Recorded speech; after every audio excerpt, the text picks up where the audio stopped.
Okay, so today we're going to be talking about how to write a quadratic equation in three different forms: standard, intercept, and vertex form. I'm going to be going quickly through this lesson to save time. I have already done the notes, so if at any point you need to pause the video, feel free to do so. Okay, so depending on the form of the quadratic, you can elicit specific and different information about that quadratic. In standard form, we can graph it, we can look for the x-intercepts, we can find the vertex, we can find the y-intercept, and all of this is going to have context once we start applying it to real-world applications. Intercept form is specifically going to help us to get the x-intercepts. The vertex form, as it says, is going to help us to get the vertex and show what kind of horizontal shifts we have and what kind of vertical shifts we have. So we can write the quadratic in these three forms. If we know what the roots are, we can write the quadratic equation. That's going to help us to figure out as much information that we can get so that we can apply it to real-world applications, because that's what we're trying to get ourselves ready for. So if I want to take a quadratic from intercept form and go to standard form, I need to FOIL method, where I multiply the first terms, the outside terms, the inside terms, and the last terms. Combining those outer and inner terms, I'm going to get this particular quadratic.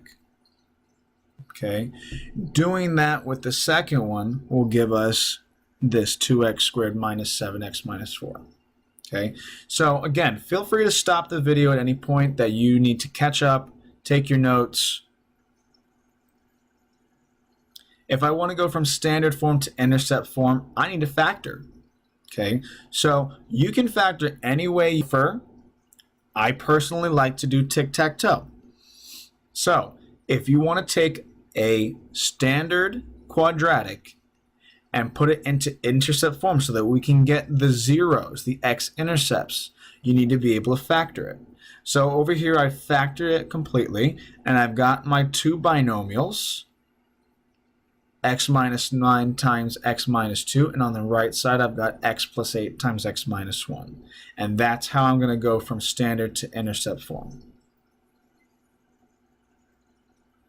If I'm given the roots, I can go from those roots, create the intercept form of the quadratic, multiply it together to get the standard form of the quadratic. Now, if I'm given the zeros, the factors of the zero are always the opposite. Because remember, when x is equal to -2, you bring that -2 over, and you're going to get x plus 2.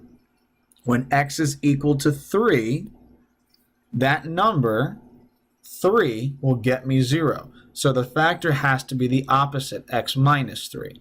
You put those two factors together, you multiply them together, and you get this nice quadratic. If I'm given a factor or a 0 at the origin, when the x is 0, the factor is going to be simply x.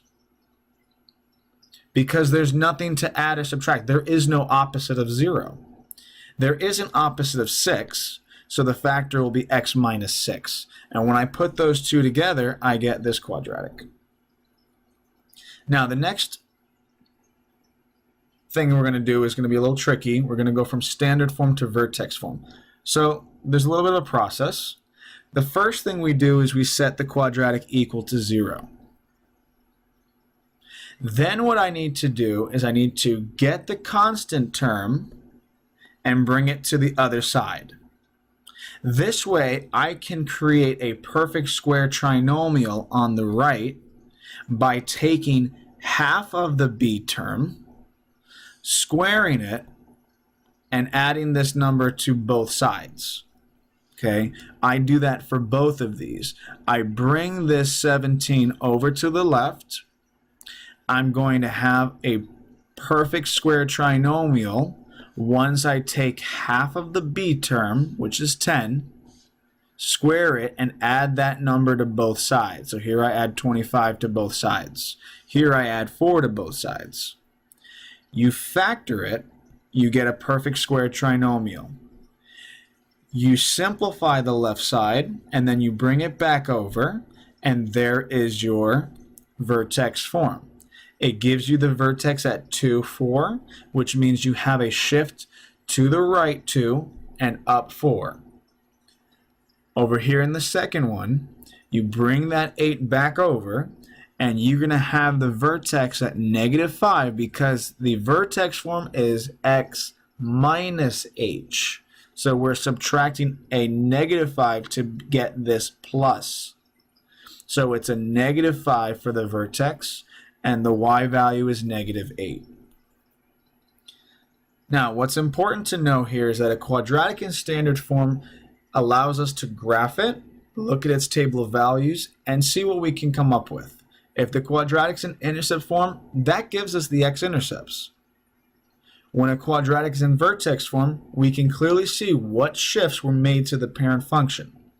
Now, why are these important? X-intercepts are useful when we want to know when a function reaches a height of 0. For example, if you're throwing a football through the air, when does it hit the ground? This is going to be key when we go into the applications next class.